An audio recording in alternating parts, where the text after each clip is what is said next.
good evening, good afternoon, everyone. How is it going? We've missed you.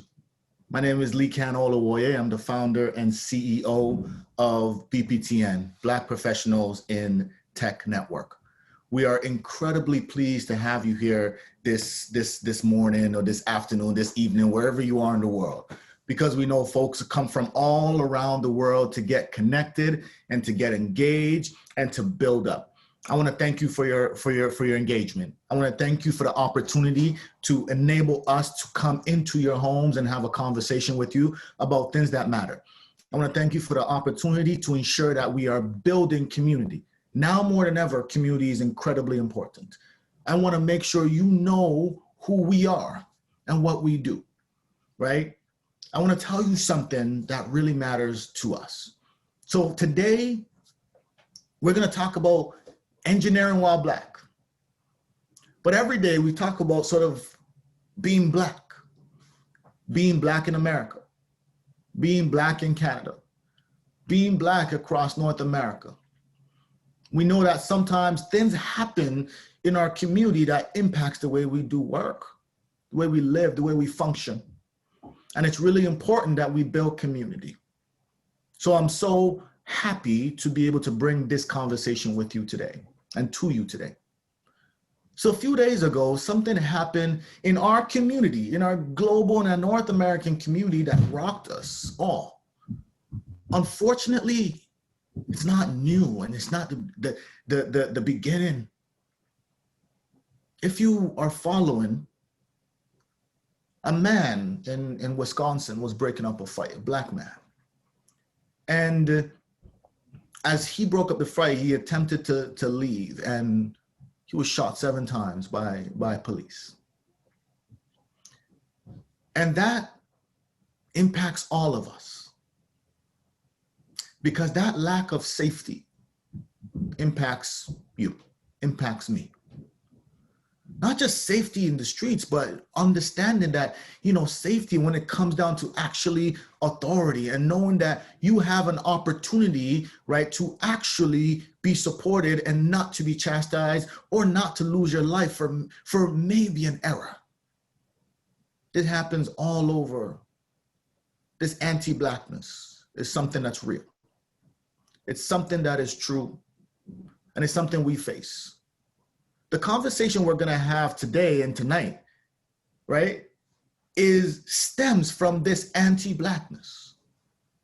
Sometimes anti-Blackness happens because people may not know, may not be aware.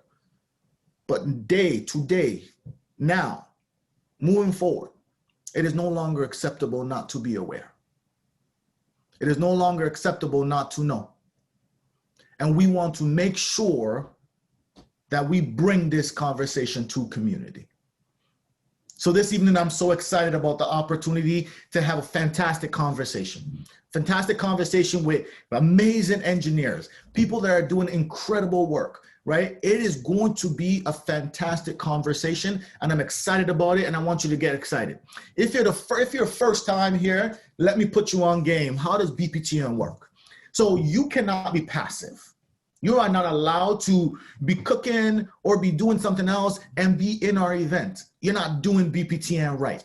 How do you do a Bptn event? Number one, you lean in, right? And there's people that are not here right now that want to hear from you. So we've put our social media right up. Ping me, engage, connect with Bptn, connect with each other, right? On the chat function, if you've not put your LinkedIn, or you're not doing it right. If you're not saying something about what's going on, you're not doing it right. If you're not talking to the panelists, on the chat, you're not doing it right. If you're not responding to each other's comments, you're not doing it right.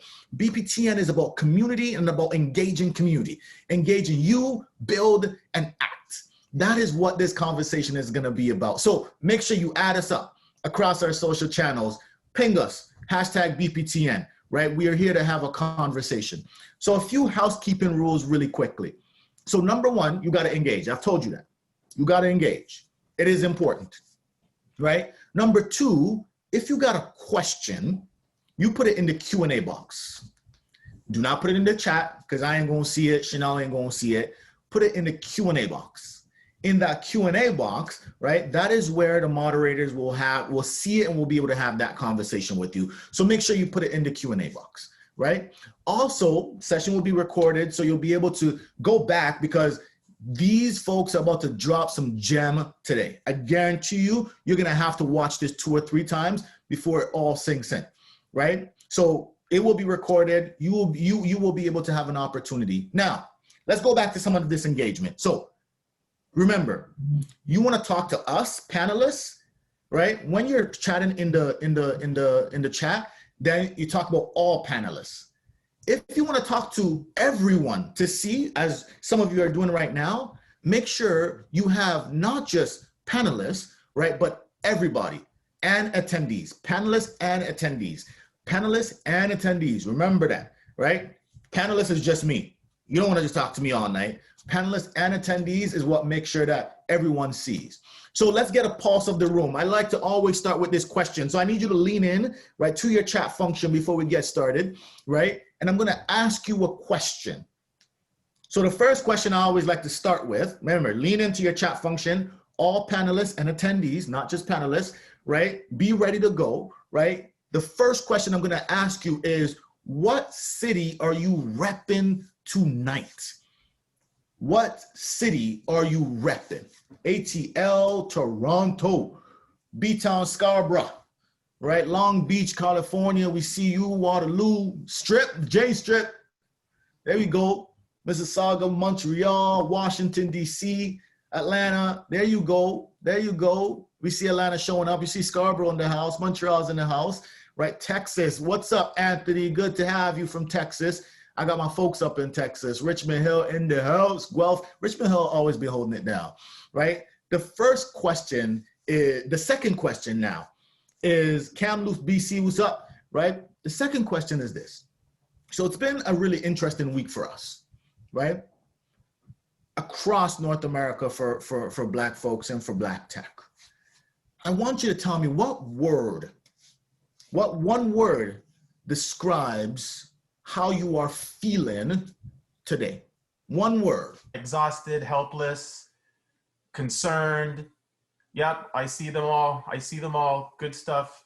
Angry. Yep, most definitely. Yeah, these are all emotions that make sense, and unfortunately that we have to go through at this time. And it's times like this that, you know, we're able to come together as a community, as a tech community, and know that this spans beyond beyond that. So thank you everyone for leaning in.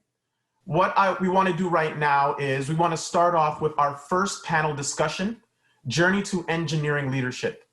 And you'll see here, these are the amazing speakers that we have online, and moderated by Chanel Perez. And I'll let her come on, and I'll leave it to you to take us away.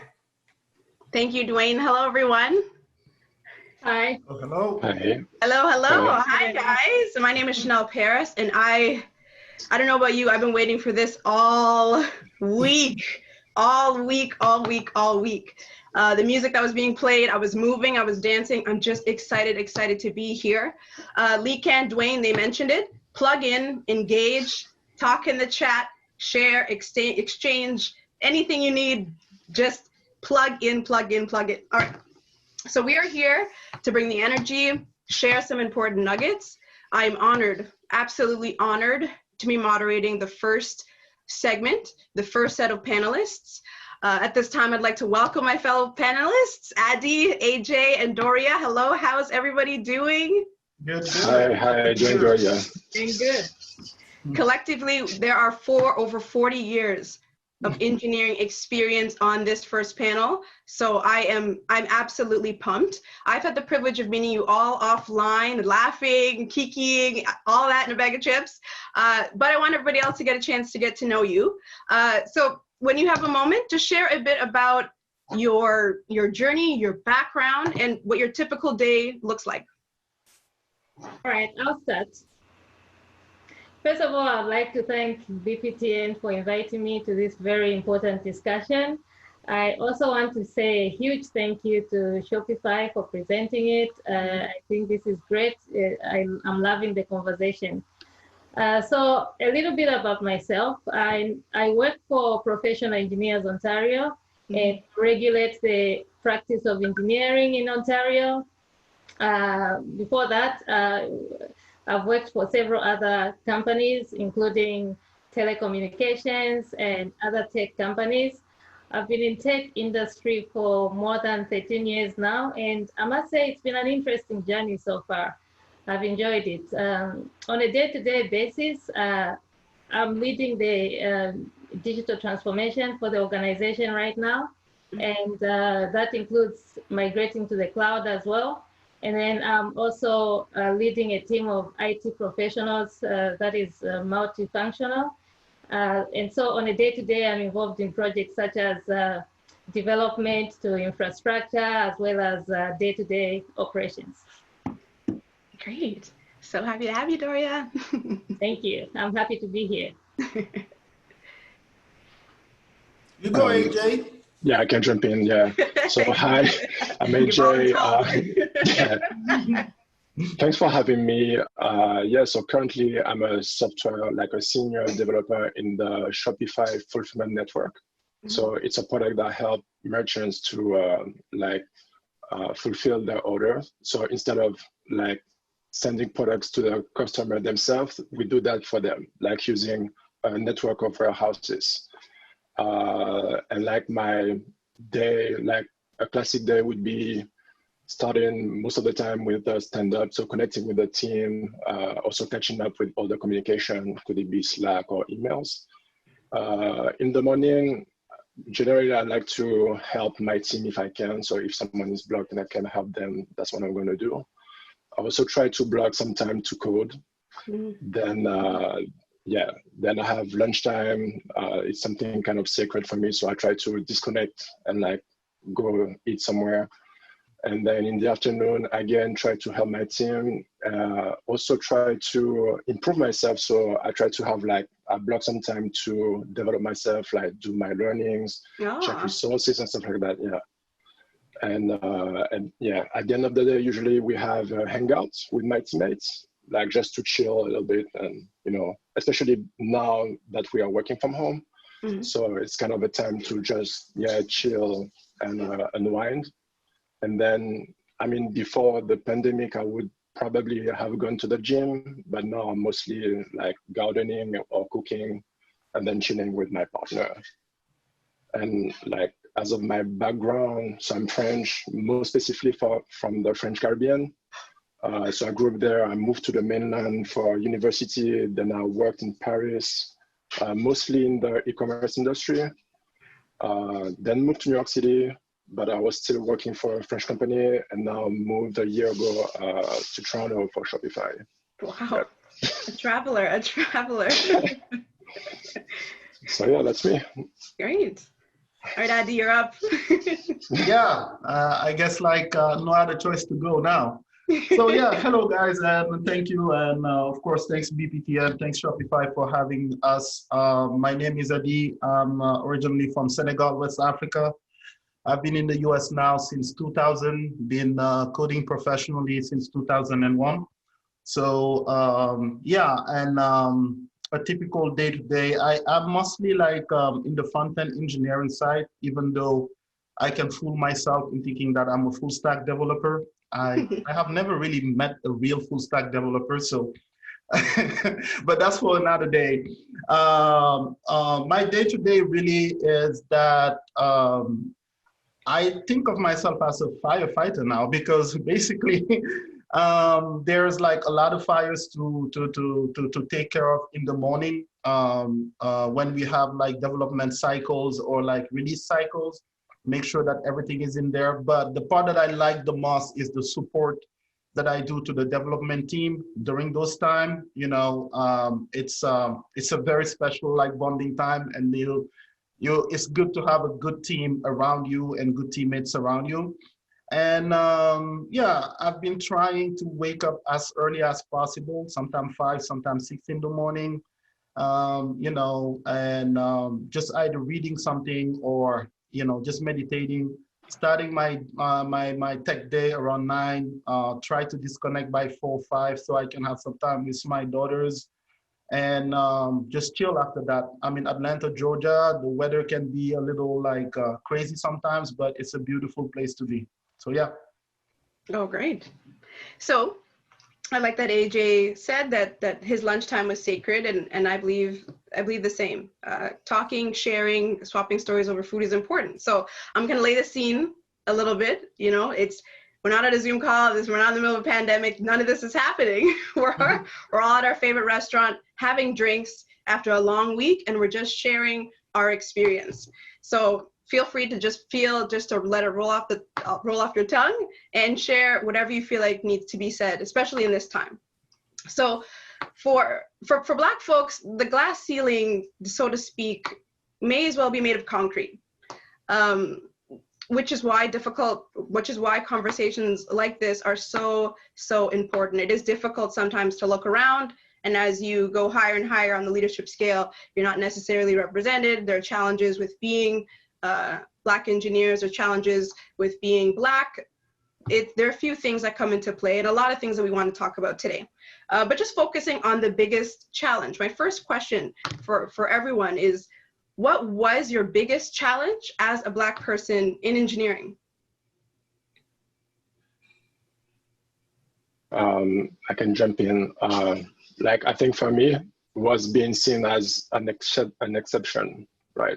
Like, I've heard a lot of time, like, what are you doing here? Or like, oh, like, why are you into playing basketball, for example?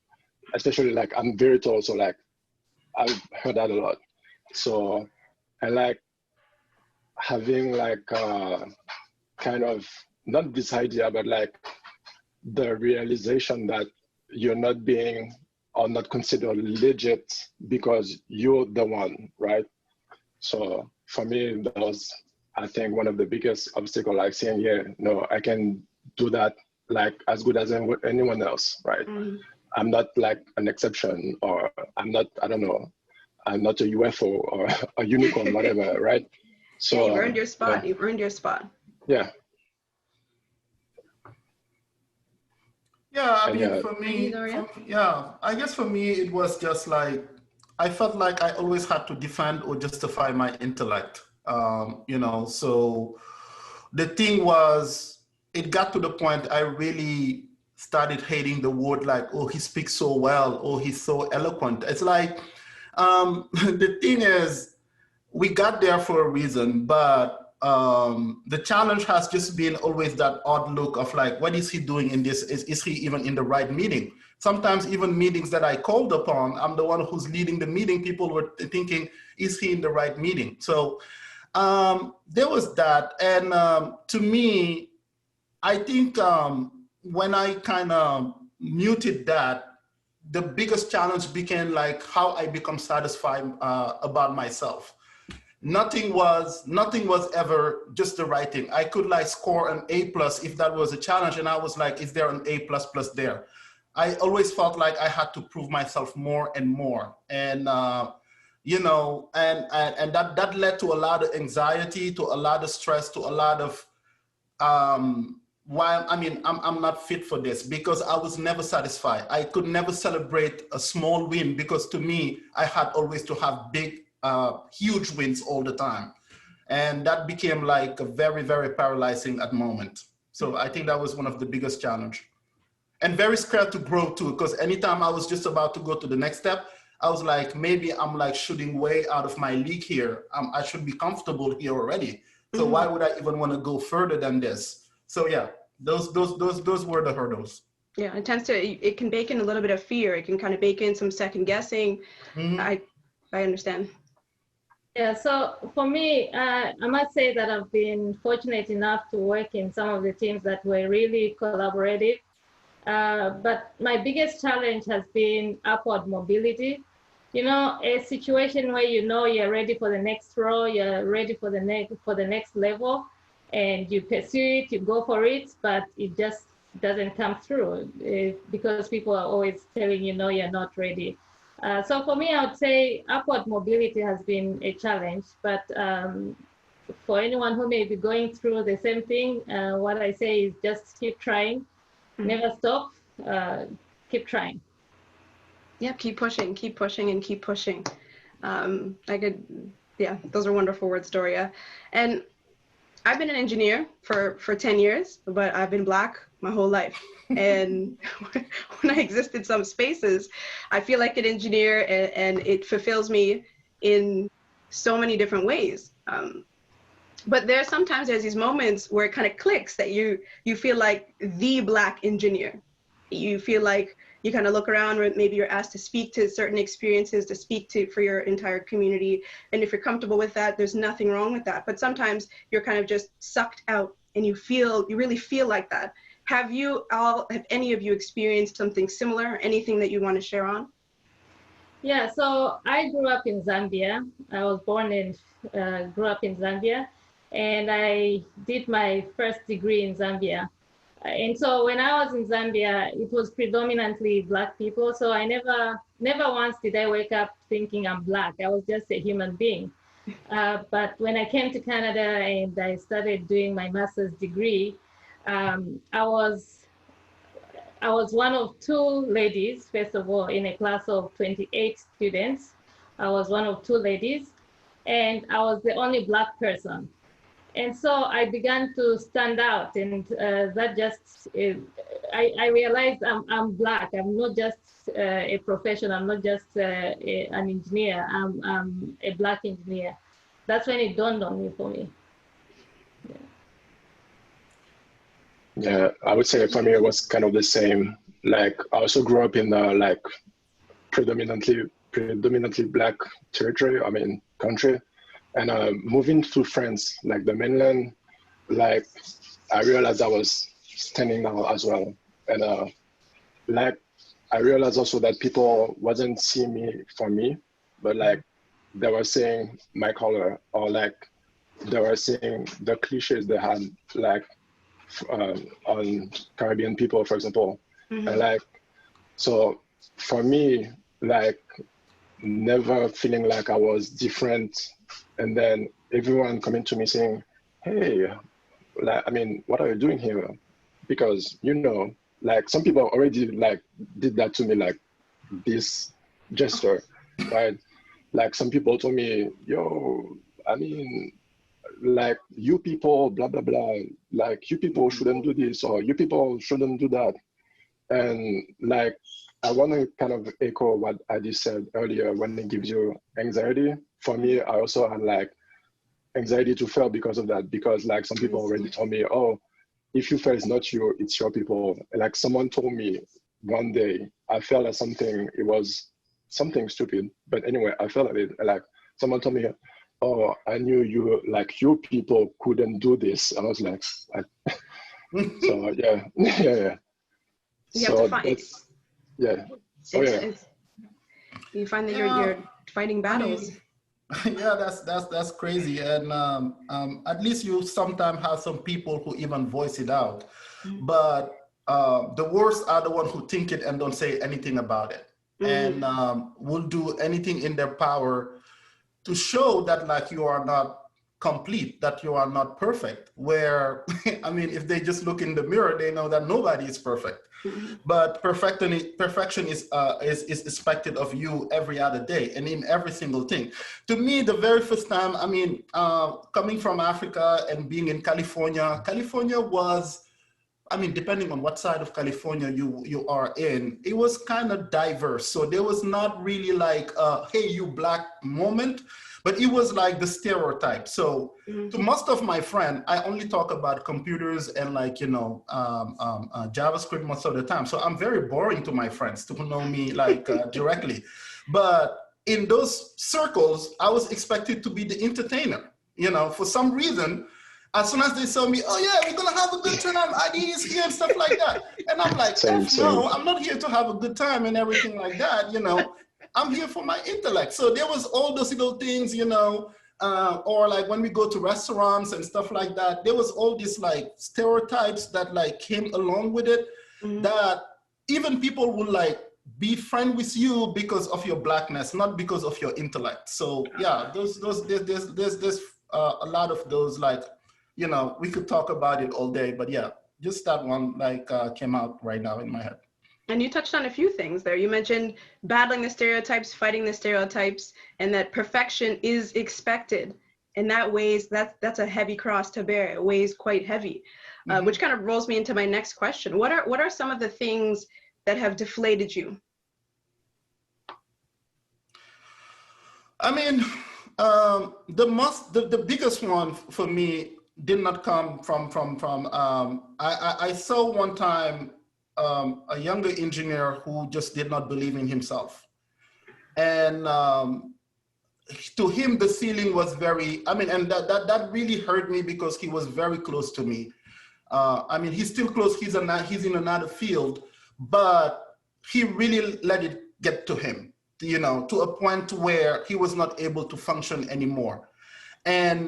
And he said something that to this day hurts me. And like, at the end of the day, they're better than us. They have always been better than us, and they will always be. And I mean, I'm almost tearing up right now because that is so effed up. But they drove him to the point where this young guy with all the potential, all the smarts, basically said they're better than us, you know? So yeah, I gotta get off camera for a second. I'm not crying, you're crying. Doriette, Yeah. AJ?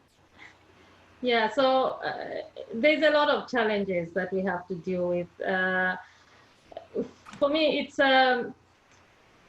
missed expectations. They really deflate me because when you pour out your heart and your hard work, and you know that being Black, you have to work twice or thrice as hard as other folks. You pour out everything you have into something and then expecting a certain result, and you get the opposite of what you're expecting. That can be really deflating, and it can really be challenging. But let's not give up. Let's always try to just pick ourselves up, you know, dust ourselves, re-strategize, and repeat. For me, my motto is always reach your goals. Always try to reach your goals or die trying. So never give up. Giving up is not an option. Giving up is not an option. Yeah, I'm glad that we're actually having this conversation. I think a lot of people are listening and a lot of people are seeing what's going on. So I'm optimistic that something positive is going to come out of all this. And you're breaking barriers for the people coming after you. Yeah, you're pushing through. You're really making room. You're taking the bullets so that, you know, the people behind you don't have to fight so hard. And there are people ahead of us who have fought quite hard for us to have access to these opportunities. So we touched on a few things that have really deflated us and slowed us down and things that weigh heavily on us. Now, and Doria, thank you for kicking us off in that regard. How did we push through? How do we keep on going? Where do you find the strength, family, faith? How do you problem solve and push through some of these moments? For me, I would say it's the grit. Like all the time, I'm like, I didn't come all this way to give up now, right?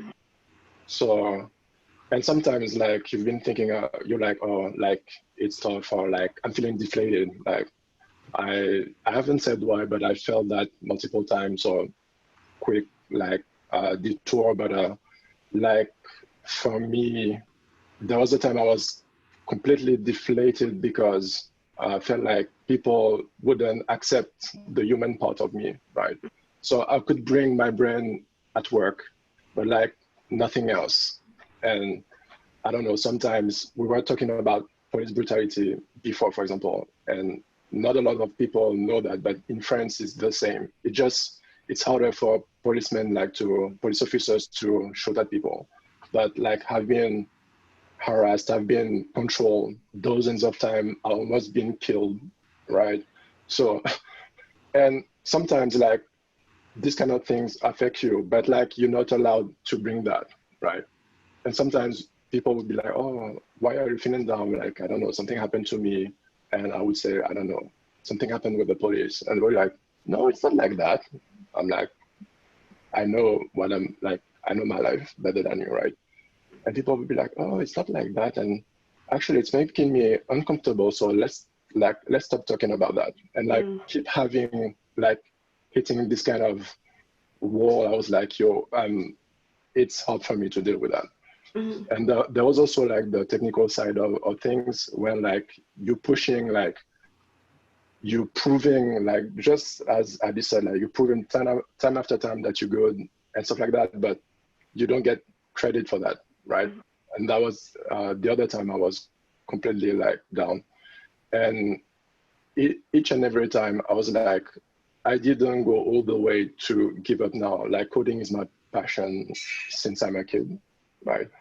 But I was like, nah, this is what I want to do. And I won't let someone stop me from doing that. And for me, that was my biggest drive, definitely.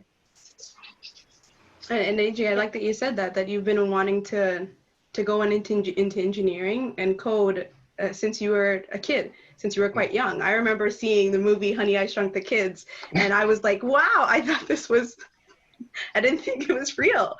I didn't know any engineers. There were no engineers in my circle. I didn't really know that was actually an opportunity. I just kept changing what I wanted to be every time I met a new adult that I thought was cool. So it really took some exposure in high school for me to even understand what engineering was. So I was exposed a little bit later, but once that passion, once that fire is lit, it's really hard for that light to be dimmed. And we push through, and I really like that you said that giving up is not an option. And so as far as our journey, and where I do enjoy us talking about the challenges and pushing through, but how did we all get here? So what brought you guys to engineering, well, the tech industry, but engineering specifically? What really brought you here? I will start with the part of the last question. It's the good old perseverance, just being laser focused on your goals and just never giving up on your goals. But for me, what brought me to engineering, I remember growing up, I was always tinkering. I was the one opening up a television set when it broke down and figuring out what's wrong with it, and identifying blown fuse. And I was always fascinated with electronics growing up. So when it came time for me to choose a career, tech and engineering just seems like a natural choice. And I mean, it's been an exhilarating journey. It's really been great seeing how technology has moved, even just considering 10 years ago to where we are now. It's really interesting, and I can't just wait to see what the next 10 years will bring. I mean, like, I'm gonna echo that. I think I broke so many things. My poor mom and dad. I mean, I never was fascinated by the end result of like engineering. I was always fascinated by how it was built. So very early on, when I saw a radio like transistor like talking, those big boxes, my mom took about 10 minutes to go outside, fetch up something. She came back and the whole radio set was like in pieces. And she looked at me and I'm like, I need to understand who's talking inside the box, So, I mean, that curiosity has been with me all the time. And then when I got here and they told me, well, engineering is like breaking things 95% of the time and being maybe right 1% of the time, like, perfect, that's my field right there. So, it just made sense. But I was always fascinated, even like at the nature level. I mean, if beside tech, geeking out on tech, when I look at just like the build of how nature is built, the symmetry like between a plant and like all those little things, like how does it work? What is that little magic thing that you have, behind or something like that? My friend Sani Yusuf would be saying he loves Avatar. He would be saying that's Ira, like funneling everything. But what is that energy behind that creative thing that glues everything together? So I break and I try to fix them, but I think I break more than I fix. Yeah, For me, so I was always interested in how things works. But what really got me into coding is like, as a kid, like I was always a fan of video games, but like we didn't have the money to buy those. And I was like, damn, I wonder how a video game works, so I could make mine, right? And so that's how I learned that you can actually code your video game. And that's what started for me. Like, we didn't have a computer, but like I started to code on like programming calculator, and then we had like a microcomputer thing where you could just code in BASIC, and that's actually how I started to code. I didn't I didn't have many resources, or I didn't know how I could make it my my job, but I was like, okay, that's what I want to do. I don't know how, but that's how I will do, and that's it. So yeah. Once it kind of clicks, it just clicks. I could totally relate to opening everything and breaking everything. It's rare that I played with something. I probably just ended up opening it up and being satisfied with that. I don't even know where the time has gone. We've got a couple more minutes. And so I want us to start talking about just some solutions. There are people on the call, managers, leaders, companies, diversity, inclusion, enthusiasts, all that. So what are some of the recommendations that you would make to companies looking to recruit or promote Black engineers within their organization? First of all, companies need to acknowledge that there is a problem. I mean, you can't fix anything that you don't acknowledge. If you don't acknowledge there's a problem, there's no chance of fixing what you can't acknowledge. So that's the first thing. And then they need to look at their organization. They need to be intentional about the changes that they're wanting to make. For example, look at your organization and see, do you have a pipeline of Black engineers, Black professionals that will eventually in 3-4 years from now be in leadership position? If you don't have that pipeline, then it's time to act. But apart from looking at that pipeline, look within the organization again, look at the employees. How are the Black professionals being treated? Are they compensated fairly? Or are they, do they have a fair chance at being promoted and moving up the ladder in your organization? If you don't have that, then it's time to act.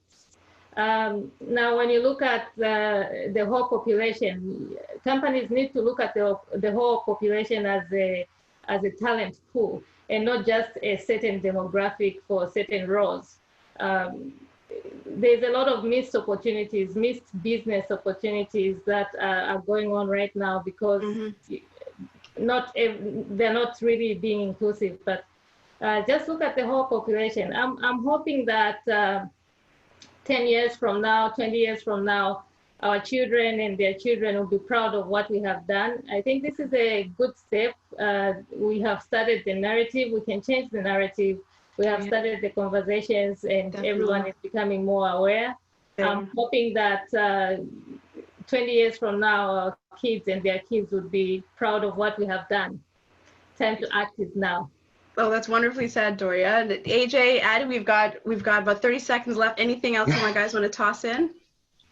Like I would say, yeah, like make sure the pipeline is diverse, but also make sure that your company is inclusive, right?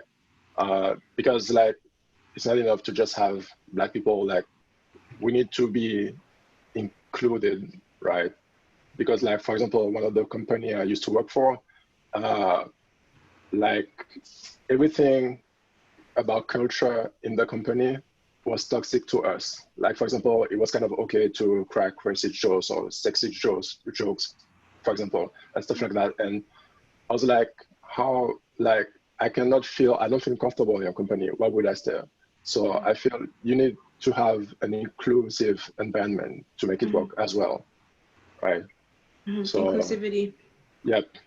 And also, yeah, and make sure you don't like, it's not just entry-level roles for like Black people. Like we need to have people in leadership position as well, like to help the other like kind of evolve, right? because it's harder when your leadership has bias against you, like even unconscious bias. So sometimes, yeah, leadership needs to be diverse as well. Definitely. It does. In the words of Lee Can, you should be hiring the best talent, not just the talent you know best. So I think that really, really helps summarize it. Addy, is there anything else you want to add? Yeah, I'll do it real quick since we're running out of time. I think like for all companies, the amount of time that you're going to be spending into analyzing people like hardcore skills, you should spend the same time and energy in their soft skills.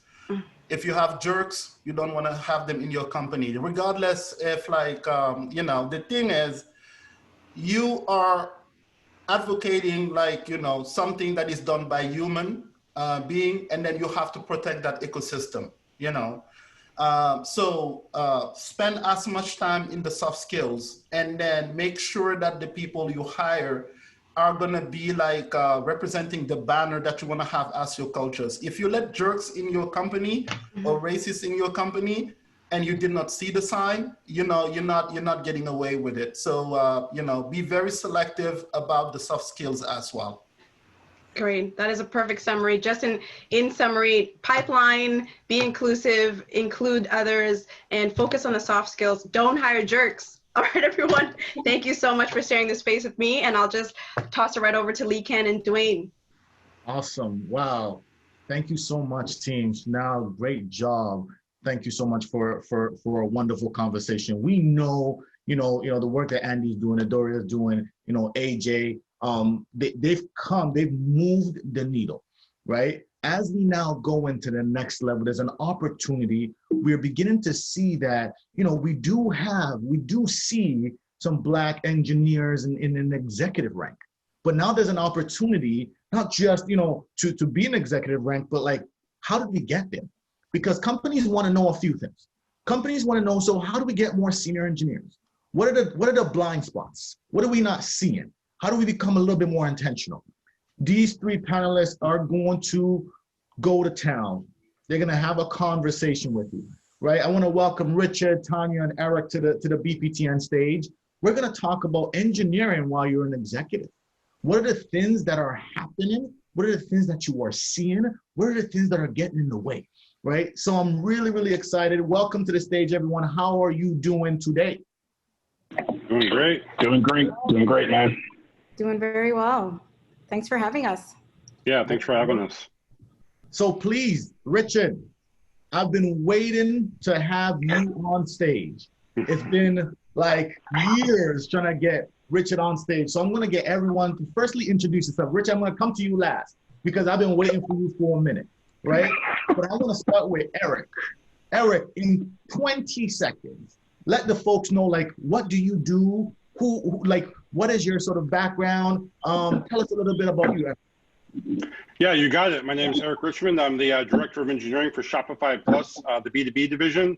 I'm a nerd at heart, started programming when I was 8, graduated school with computer science and music degrees, founded a company in 2005, shut that down in 2010, moved to New York, have been a 3-time CTO here in New York. First company we got acquired by Splice, which if we have any musicians in the audience, I'm sure you've heard of that company. Second one, we got acquired by Goldman Sachs. Third one, we got acquired by Shopify. And then I've been hanging out at Shopify ever since. Yeah, so that's me in a nutshell. Awesome. Eric, thank you so much. Tanya, talk to me. Tell us a little bit about you. Yes, absolutely. So Tanya Stevens, I am the Group Director of Innovation for IT or IT Cross Business at Procter & Gamble. I'm actually based in Cincinnati, Ohio, so coming to you from Ohio State. I was born and raised in Montreal. My parents are from the Caribbean, so if anybody is, you know, from St. Vincent or Grenada, anybody who likes soca music, so I'm from your tribe. I grew up in an education first family, right? So it wasn't a matter of if you were going to university, it was how far you were going to go. I honestly thought university only ended after my PhD. So that's kind of the way they rolled. It's been awesome being in engineering, especially because it's really about creating things. As I was doing my engineering degree, I was also teaching mathematics. So really got a chance to understand what it's like to be a really good student as a really good teacher, right? So understanding that you kind of have to get close to people who know the material and know what's going on. So that's me in a nutshell. I'm looking forward to this discussion. I want to thank the panelists who came before, because I think everything that you echoed, I'm sure Eric and Richard could talk to it as well, but we've experienced. So I commend the BPTN for allowing us to have this conversation. Thank you so much. So Richard, talk to us. All right. First of all, thank you to the BPTN community. Thanks for allowing me the opportunity and the honor of coming to speak to you. I've been waiting for this opportunity for a long time. I've been a participant of multiple events. I love these events. They're so inspiring to sit in front of so many intelligent Black people, professional Black people. It's like the first time I went to a BPTN event and I seen so many of these faces around. I was in such shock, and I was in so inspired to do more. And I was like, just love the work that you guys are doing here. Me, myself, I live in Ajax. I am the father of, I won't give you the number, of many, many kids. I work at TD Bank as the AVP of Cloud Infrastructure and Compute Operations. I've been doing that for about I've been in technology for about 20 years, 7 years as an executive. We'll talk a little bit more of that today.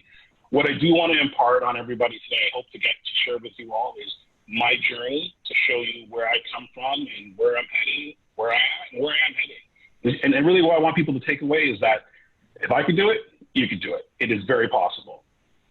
Awesome. Thank you so much, Rich. So let's get into it. So you are executives, you are engineers, you are Black people, right? We see there's an opportunity right now to really begin thinking and talking about how. Companies want to know, how do we hire more?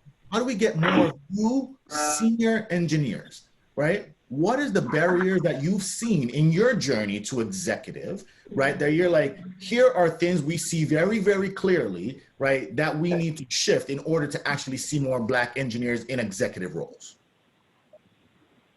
So I think the thing that we need to shift in is from a technology knowledge standpoint. You see, like with folks like Addie, there's a lot of knowledge out there. Like technical knowledge is not a problem in the Black community. I think the gap that we've got to close is that social gap, the soft skills area, learning a little bit about what goes on in the boardroom when you're not in there. Like that's the kind of things that we need to work on and need to learn a little bit more about to help us close that gap. Second thing too, one thing I've noticed is the confidence. It's to get to that executive level, to keep that executive job, you got to have confidence. You got to believe in yourself. You got to believe your rep, believe your resume, believe in your skill set. Because if you don't, it will show and others won't. People look to executives and to leaders to deliver, and this is the kind of thing that we as a community, we have to help each other and support each other to build up our confidence so that we can aspire to these positions. Yeah, absolutely. I think Richard's hit on it.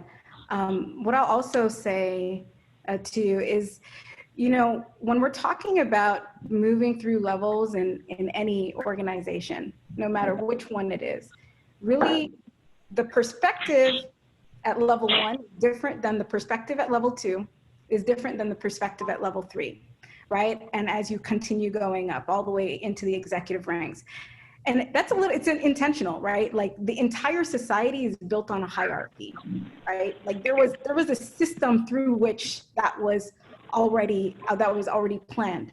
So in order to go to the next level, you actually do need to have somebody who's already at that level, who's telling you what the unwritten rules of that level are, right? You need somebody who's going to say like, hey, this is what you need to do differently. And this is going to be your path to get there. Or you need somebody to point out your gaps and say that, hey, you really do need to know how to do really short communications, right? You really do need to learn how to inspire people, right? Whatever it might be, right? What we find in the Black community is that we have so many people who are extremely, extremely, extremely talented, but they're kind of they're told some of those other things like, oh my gosh, like you know, you're good, but you're not ready yet. Well, maybe it's that where you are is not the right place for you, right? You have to really, really think through that. But that's not going to be a conversation that you should just have on your own. You really should have people who are at the other level, who are willing to talk to you, who will be honest with you, who you have a relationship with. And that's what we probably need to work on as a community, really having this honest conversation. And sometimes you know that too. Like sometimes you're not in the right place where that opportunity is going to happen. And you have to look in the mirror and understand that. You got to know yourself that you're ready and have that. But maybe that place that you're at isn't ready for you. And you know, and that's that personal decision you have to make to go somewhere else to get to that thing that you want. Yeah, I would say to build on both of those points, where I've seen it fail in companies is, you know, oftentimes the leaders at the very top, they want diversity because they've seen the stats, they understand why it's important. It's a big initiative for them. They really want to do it. You'll find people at the kind of lower IC levels, people just getting started, they're supportive of it as well. You'll find a lot of allies there. But where I always see it fail, or where I've traditionally seen it fail, is middle managers, right? The tricky thing is it's not just about, just because the CEO wants diversity, that's well and great and good, but at the end of the day, you have a lead, you have a manager. And you know, the issue is we need to be very careful about who our managers are, who our leads are. Do we believe they have our best interests at heart? Are they talking to us? Are they giving us the same opportunities? If we take them aside and we ask for something, are they responsive?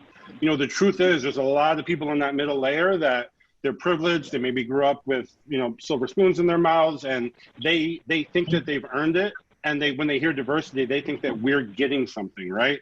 So, you know, to both points, if you get into a situation where you have a lead, you have a manager that you don't think respects you, you're trying to, you know, talk to them, it's not going well, you know, talk to talent, you know, talk to other, whatever department you have in your company to try and rectify that. But if that's not happening, if you're not getting what you need, you know, you really might need to leave. You really might need to figure out, is it another team? Is it another company? Because the thing I would say is, remember, we write code. You know, code builds products, products generates money. So at the end of the day, we are an asset, right? So if you feel like you're not being respected, you know, for the asset that you are, go to another company and be an asset there, because, you know, the current company you're with will just lose out. Right. So that's what You got to know your worth. Eric, know your worth. Eric, you said something really interesting, you know, when we had chatted. And I would love for the panel to sort of pick up on this. You talked about the social gap. Yep. Right? At Bptn, we call that the network gap, right? Especially in engineering, right? I want you to dig a little bit into that concept of the social gap, because you started to talk about it just now, but really lean into it from an engineering perspective. Like, how does the social gap actually impact your ability for companies to hire good engineers, senior engineers, right? And that they don't even see the blind spot. I would love to hear you all dig into that a little bit. Yeah, I'll go first. Yeah, absolutely. The social gap, you know, I've definitely noticed that as well. You know, in some sense, I was lucky in that I grew up in a predominantly white town.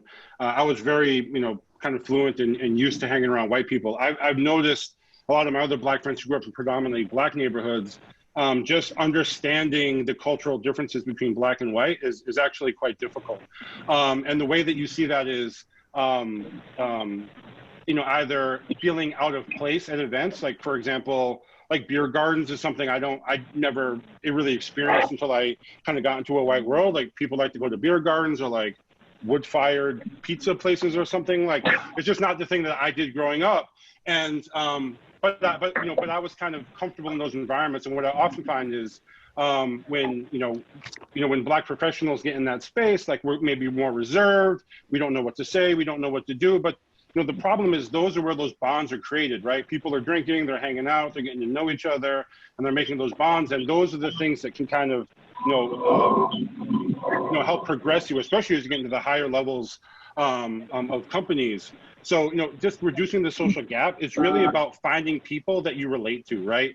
I'm not saying you need to go to these things and subject yourself to that. But, when you get into organizations, when you get into companies, go to mixers, go to events, talk to people. Adi mentioned something in the previous panel where he was saying, there's people who just want to be your Black friend. Like I've often found that goes into 3 tiers of people, right? You've got, a tier of people who just want nothing to do with you. They don't like Black people.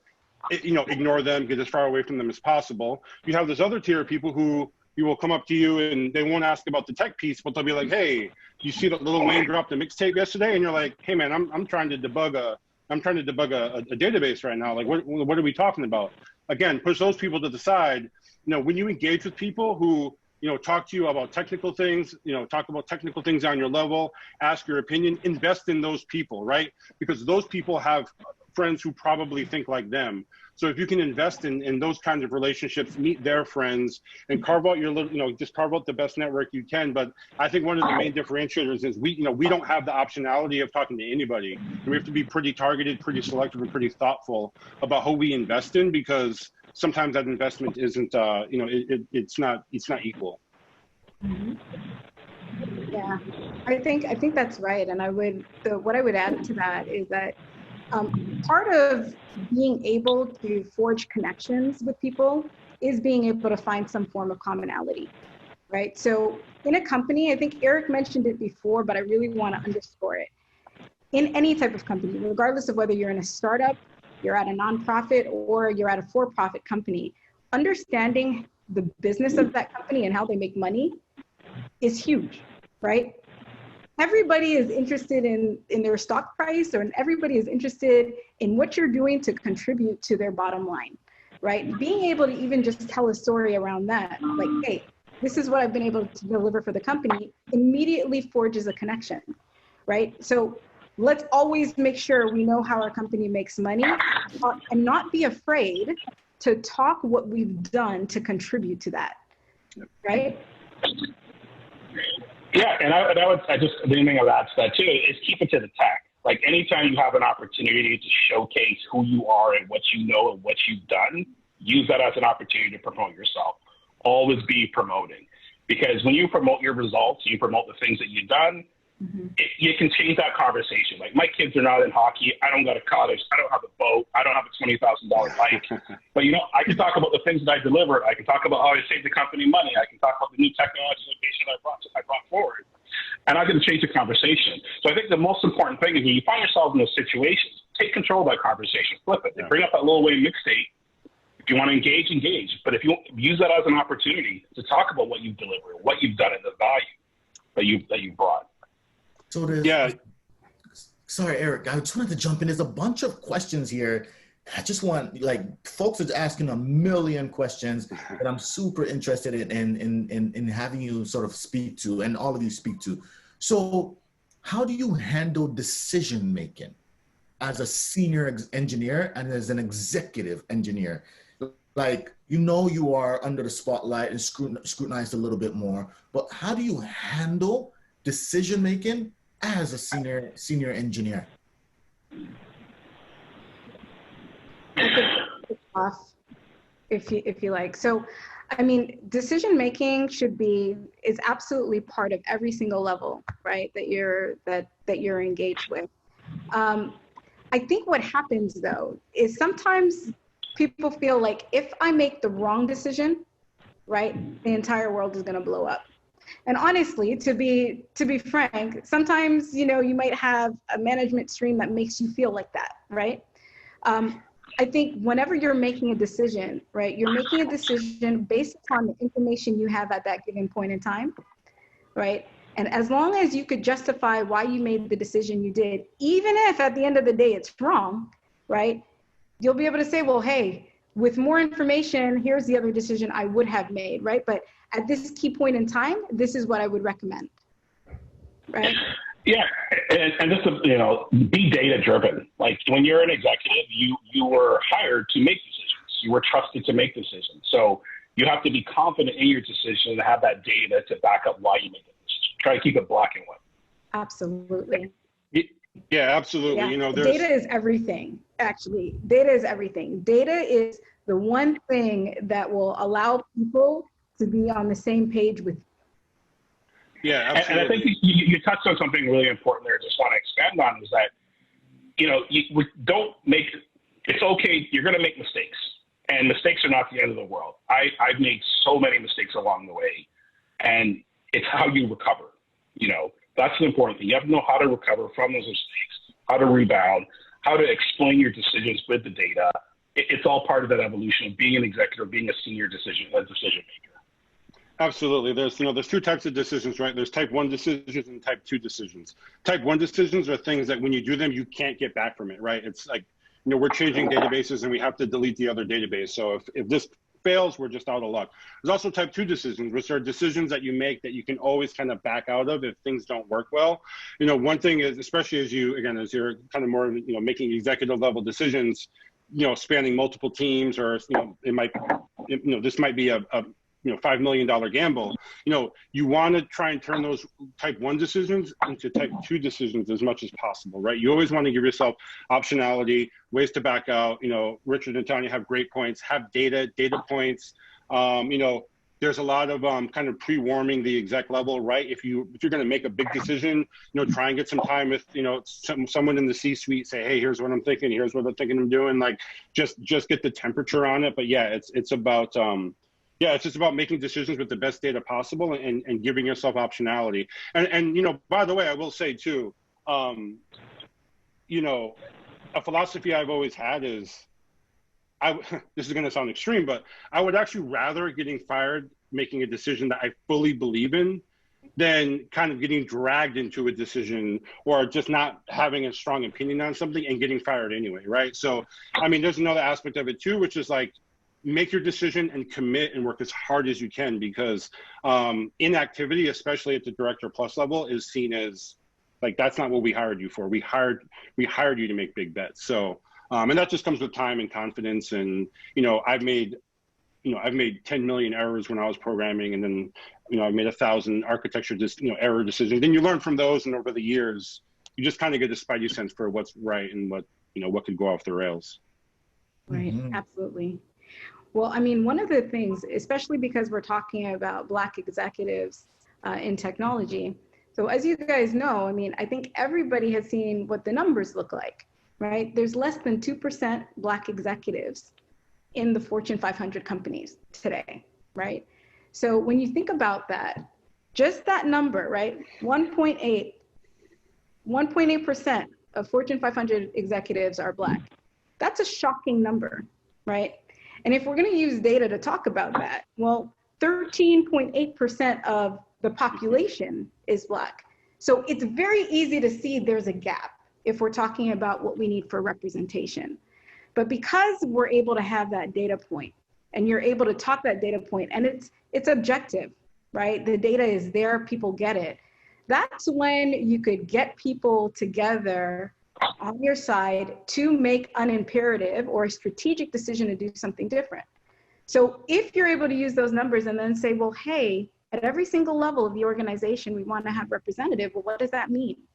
It means 13% of every single level should be representative of the Black community, right? Very, very concrete decision and strategy that people will be able to work with. I'm hearing people are asking a bunch of questions about like what insight that you have, right? You're talking to folks.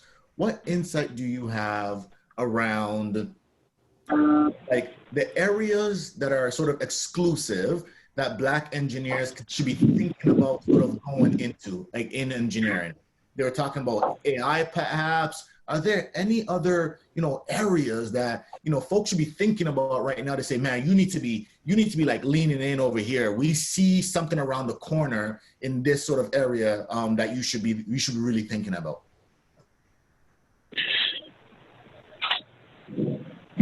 Data, it comes back again to data. Anything around data management, data analysis, data lakes, data mining, data is big. Data is going to be, as you see watching in chat, data is the new oil. Like whoever can manipulate the data and interpret the data in intelligent, programmatic ways that those careers are going to be hot. Those directions are going to be very, very popular in the near future. You're seeing the industry is moving away from a product-centric view where people are specialists in a particular product. A lot of folks are going to be moving into that data category. How you manipulate data, store it, mine it, is going to be king. Yeah. It's king now. Yeah, I would agree with that. I think that I am obsessed with real-time data systems. I love Kafka. It's one of my favorite, it's one of the most amazing pieces of technology I think we've seen in the past 10 years. But yeah, and that field is nascent, right? I mean, like what we're doing, we haven't even scratched the surface of what, real-time data streams can empower. I mean, I could do a whole hour just on that alone. But the thing I would add on top of that is don't target. It's good to know what fields are hot, but the important thing is make sure that you are ultra passionate about it, because that's what's going to drive the success. I mean, to something we've talked about earlier, which is like, just kind of have your brand, know who you are. I was kind of known back in the New York scene when I was a CTO as like the crazy architecture guy, right? Like I started using Rails when it was pre-1.0. I started using Redis right when it came out. I had a Kafka cluster 6-7 years ago. And I was just so passionate about those things, and I would talk about those things all the time to my friends. They would, like I said, at a certain point it was a joke, but what was kind of interesting is, 2 years after Rails popped and got really big, those same people that were laughing at me for leaving Java for Rails were asking me for if there were any jobs where I was working. Kafka, same thing. Like, people will remember those kinds of things, that kind of the passion, the energy, you seeing around the corner, you predicting where things are going. Listen, no one's going to remember the things that you got wrong. Everyone remembers the things that you got right.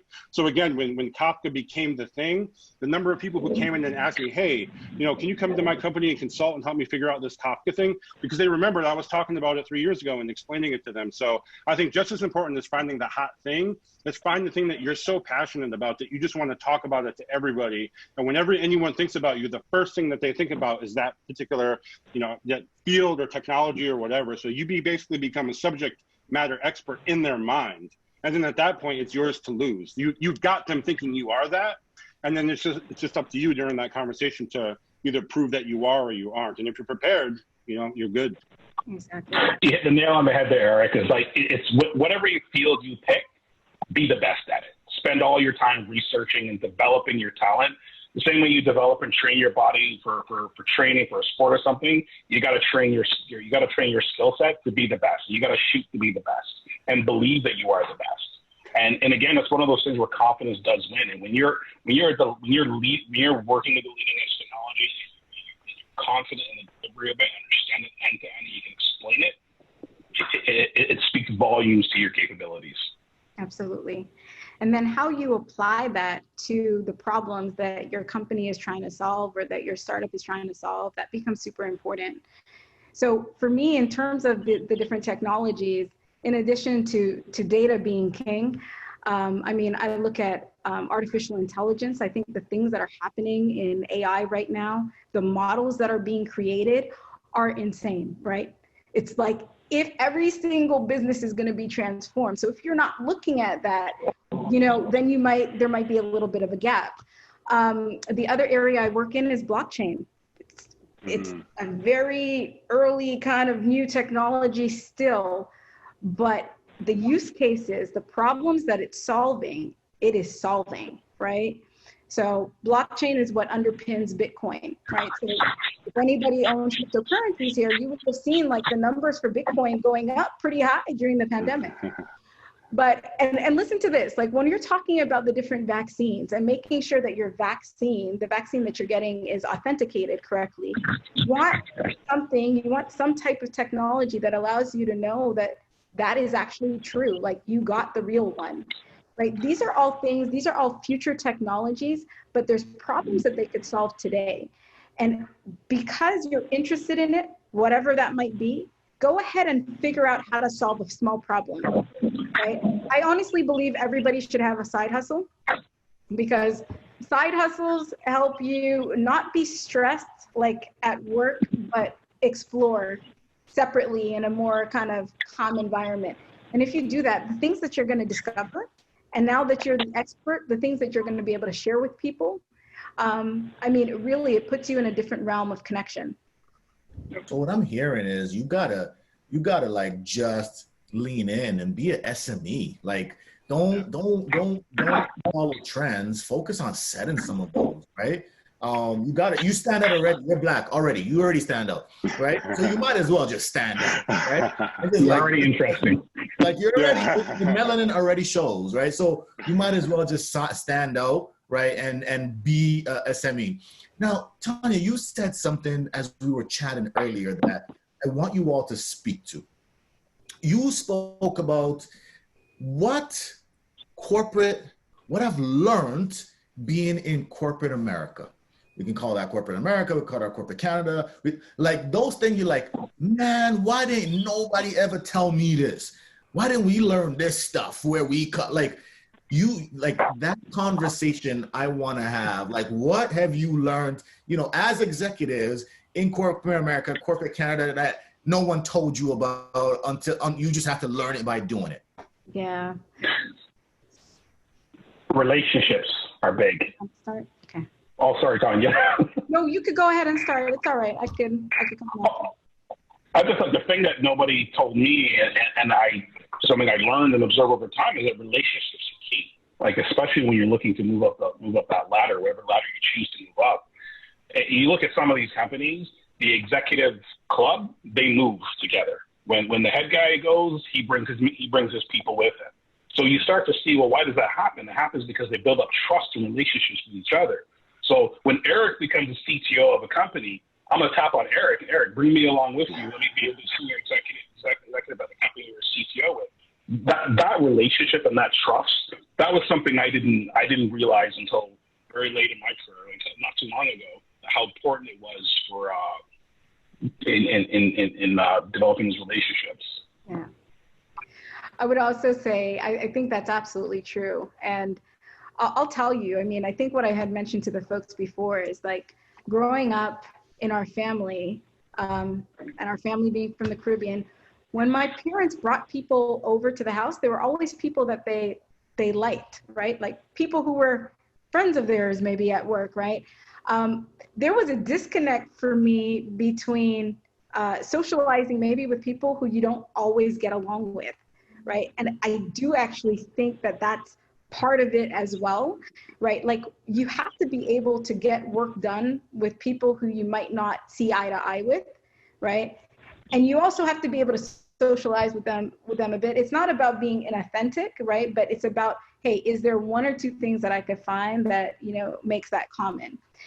And then the second thing I learned as I was going up was that a lot of times, right? So coming from Canada to the US, right? There was a little bit of differences between growing up in Canada and growing up in the US. There's differences between growing up Black and, a lot of people who I work with who don't have the same lived experiences as me. And what I found has started to work is sharing more of my story with them, right? And it might be that, as Richard and Eric were mentioning, you're the subject matter expert and, they've invited you to the table and you could use that opportunity to share a little bit about yourself, right? You could use that opportunity to share a little bit about the world that you're coming from, right? So once you get access, start sharing more about yourself and that will build a relationship. Yeah. I think both of those points are excellent. And the only thing I would add is it's about the business. I just never, that's the biggest thing I've learned. It's like a lot of the decisions that end up happening, at that executive level, it's really just about the business. So yeah, you might have to do a deal with someone you hate. You might have to align with, a stakeholder in another part of the business that you don't like. You might have to, let some people go for some arbitrary random reason. And I think just even me personally, like firing people, I've had situations in these startups where, you're trying to raise a bridge round, and if the bridge round doesn't come through, you're going to have to let people go. And, you're working up these plans at night, like I'm going to let this person go and that person go. And they need this kind of severance package. And I wore this emotional weight of it. Like I just wasn't I'm such an empath. Like I just was thinking about their families and their lives and all these things, and I was losing sleep, and it was driving me crazy. And I was talking to a particular CEO about it one time, and he just said to me, "Look, man, it's just business." And he's like, "If you want to be in the business, this is the business, right? Like this is what we have to do." And it just kind of like mentally steeling myself to that, and it even changed like kind of the relationships I had at work. Like I had to be pretty, like I used to always be buddy with my reports and people I'd hire, and then at a certain point you realize like, oh man, if this person doesn't work out, if this doesn't go right, I have to fire them. So this is probably the least fun part of the job for me. It's like you do kind of have to build walls that I don't like building, just like Tanya was saying. Like it's just not who I am as a person, but it's just how it works at that level. And I think, one of the bright spots, hopefully, is like if, as we progress and as there's more Black leaders and more Black CEOs and CTOs, hopefully we can build businesses where we don't have to adhere to those standards. But right now, at least, I'm sure there's places where it's not true, but that's just kind of one of the things that I struggled with. And I just didn't understand that it's just business and you just have to do it. And if you're not going to do it, we're going to find someone who can. And in that instance, like, at least when I have to let you go, I'm going to do it with kindness and empathy, and I'm going to fight for a nice package, as opposed to you just show up one day and the lock doesn't work, right? Right. Well, and can I tell you, Eric, like being in, so I work for a fairly large company, right? And I was starting to work with startups, and I actually didn't understand that piece of it, right? That if you don't get this round, right, half of your team is going to be, I took a couple of years and I went and I worked with some startups, really started to understand that ecosystem. And I was actually able to bring that insight back to our company, right? That changed the way we worked with startups, right? Because at the end of the day, right, people who care about people are people who care about people, right? When you tell the stories and you start dimensionalizing what that means in real human terms, right, that often does change some of the actions that happen. And it might just be for that year, right? But you'll get that contract for that year, right? And then you could kind of move on with it. Yeah, and just building on that point, the other thing too is when I was a younger manager, it was hard for me to have hard conversations with people who weren't performing, who weren't living up to the role, because I felt like, oh, I don't want to bum them out. I don't want to, I know they're trying hard, but they're just not living up to it. And I didn't want to have that conversation, again, because it was affecting me. But if you don't, what I ultimately learned is if you don't have that conversation, that person gets fired. And that's a much worse outcome. And so again, as you get older, like now it's, that's probably the thing I talk to my junior managers the most about, is like, hey, so-and-so is struggling. I'm like, okay, cool. We got to sit down with them. We got to talk about it. Oh, let's just give them a month or two. I'm like, look, this thing needs to get done in the next 2 months. If it doesn't get done in 2 months, he's going to get fired, or he or she's going to get fired. So let's have that conversation. We'll do it with empathy. We'll do it with kindness. We won't make them feel bad, but we'll set the expectation so that, and if you've ever been in a situation where you fired someone and they just start crying, they start freaking out because they literally didn't know they weren't doing a good job. That just means you did a bad job as a manager. So, that's another aspect of the job that, I didn't understand. And it took me messing that up a couple times to say, you know what, I'm always going to tell someone when they're not performing, as painful as it might be, because the other option is actually much more painful. Yeah. So I would love to ask you this one final question. Right. And it's a deep one. I don't know why I waited so long to ask it.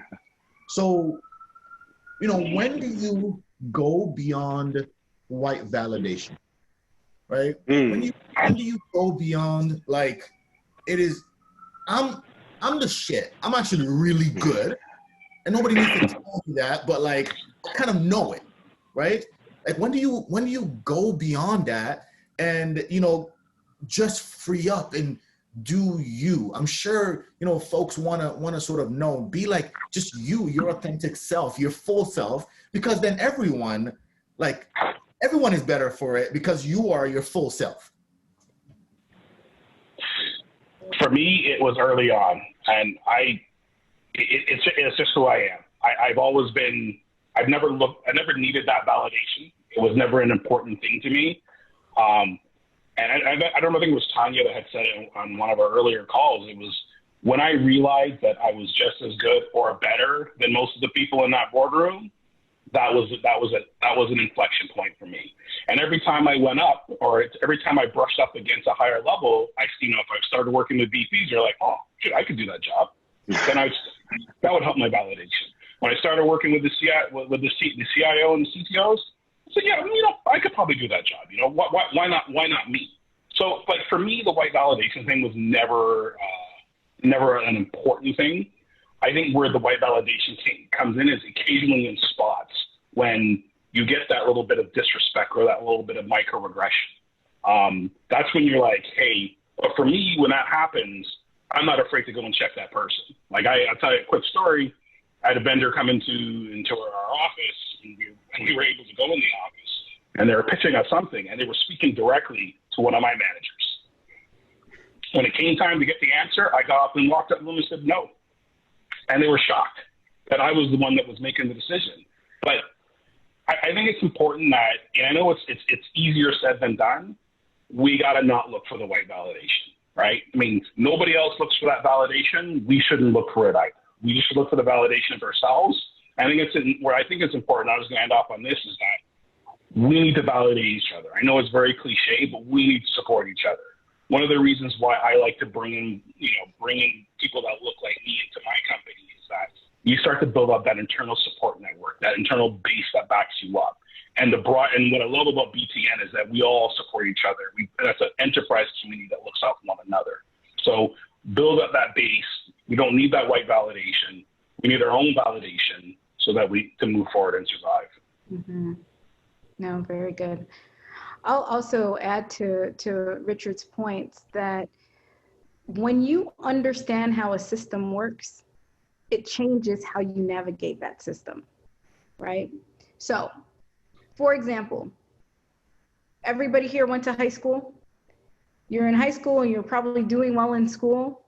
And then there were some people who were like part of student council, right? So baseline, you were doing well in school, then maybe you went and you were part of student council. And when you were part of student council, you start interacting with the administration and you start understanding that, hey, this is how the system works and this is how I can navigate the system. You get access to more information. So in every business, I would encourage people, as you do your base work, I would say, make sure that within that you have enough time to be part of something that helps you understand the system and how the system operates. So for example, it could be recruiting. I didn't understand when I started at my company, year one, that half of the people who started immediately volunteered for recruiting. Well, when you're volunteering for recruiting, you start to understand where people hire, who they hire, what are the questions, right? What is the mechanism for getting people into the company? Those are the things that become really, really important. And as you move up, what you're gonna find is like your performance is expected, but how you understand the system and the organization and how to continue to evolve it becomes even more important. So once you understand those rules, it's not about other people validating you. It's about you putting your action plan in place and getting things done, and then you claiming your victories. Yeah, just to add on that, I'll say, I'm very aggressive and I don't like to lose. So I was looking for white validation for a long time and it never came. But I just wanted to share a quick story. My father called me, and because this really helped me understand. Sorry, so I wanted white validation. I realized it wasn't coming. I just pushed beyond it and said, you know what, I don't care anymore. I'm just going to do my thing, be the best me I can be. But something happened about a year ago that kind of helped me reframe that a little bit. And what happened was my father called me, and he was like crying, and I was terrified. Right, my father had only ever cried twice before in my life. Once when my grandmother died, and once when my mother died. Right. So, Dad, what's going on? Are you okay? And he starts talking about, hey, like, Eric, I grew up in the deep South, Memphis, Tennessee. I used to pick cotton before school. I grew up in a one-room house with no internal plumbing, right? I had only met 2 white people before I went to college on a football scholarship to get out of Memphis, right? I moved from the deep South all the way to the East Coast just to give you a better life. And now I was sitting reflecting on this and realized, like, my son is a director of a multinational corporation. He said, I've done it. I've made it. I can die happily. Like, you're going to be okay. You've got a wife. You've got kids. You've done it. And I was like, okay, that's great, but don't die on me because I need you around. But what was interesting was when I was reflecting on that, I thought, you know what? That's why I do this. That's the validation I seek. You know, it's my father, it's my mother, it's all the Black folks that said, hey, noticed that I was smart and said, hey, Eric, don't come in tonight. Don't hang out here. I've had cousins who got caught up in some other things. Eric, go inside. You're not like us. You go study. You're smart. So that's the validation that we should be seeking, right? Like, what's really interesting is, as I've met rich folks, at this point with all the CEOs and whatever I met, like people worth 9 figures, 10 figures, right? The thing I've noticed is, in general, rich people are playing not to lose. They have a ton and they just don't want to lose it. For us, we're playing to win, because the story I'm telling you, I'm sure you have a similar story, whether you're African, whether you're Caribbean, whether you're African-American. We are probably the first. We are probably trailblazing. So we can look for that white validation all we want, but who cares? Let's validate ourselves. Let's validate our culture. We are doing what we can do, so it's easier for, we validate the people ahead of us who got us to here, to help the people coming behind us so that they have an easier path. So anyway, yeah, I just wanted to end on that point, because when my father did that and I was kind of freaked out and reflecting on it, I thought, yeah, you know what? That's the validation I was seeking. Now I can die happy, right? Because all that work my father put in is not paid off, right? And now I got something for my kids. They got to keep it pushing. What are they going to do? What's next? That's big. That's an amazing way to end off. Richard, Eric, Tanya, thank you so much for your leadership. Thank you for showing the way. Thank you for letting folks know that, Black engineers in executive roles are there, are visible, and we need more, right? And the opportunities, are in front of you, that you need to be a subject matter expert, that you need to own your awesome, as a colleague of mine says, right? That you don't need validation from the outside. You are good enough. You being there shows that you are really good, right? So thank you all so much. Shopify, shout out to Shopify, right? Thank you so much for your partnership, right? Focused on seeing the future of technology, and you see it, that the future of engineering is Black, right? And it's so awesome to have you as a partner, as a supporter. So thank you so much to the Shopify team, Shopperfolk, right? Appreciate you all and the work that you've done. Bptn, thank you. Thank you, thank you, thank you. So October 23rd, 22nd, right? BFUTR is happening. You gotta be there, right? Over 100 speakers, executives from around Canada, US, North America. It's gonna be an amazing, amazing, amazing 2 days, right? Be there, make sure you are engaged, stay connected. Thank you so much for your time. Thank you for being engaged in this conversation. We are excited to continue to build relationship, right? Hit us up on all of our social media channels. Make sure you're connected to each other. Make sure you're engaged with each other, love on each other, right? Times like this, you need community. Times like this, you need to be connected to each other. Times like this, you need to be on LinkedIn, connecting with other colleagues that are going through a similar thing, but are pushing through. We need each other, right? And companies know that, you are the stuff, right? You're doing awesome things, right? And you just need to be connected to the right opportunity. So huge thanks to everyone. Thank you so much for being here, right? In typical Bptn fashion, we're gonna give you some music, to go out and enjoy yourself too, but really appreciate you being here. Thank you. Connect in, right? And we'll see you in October.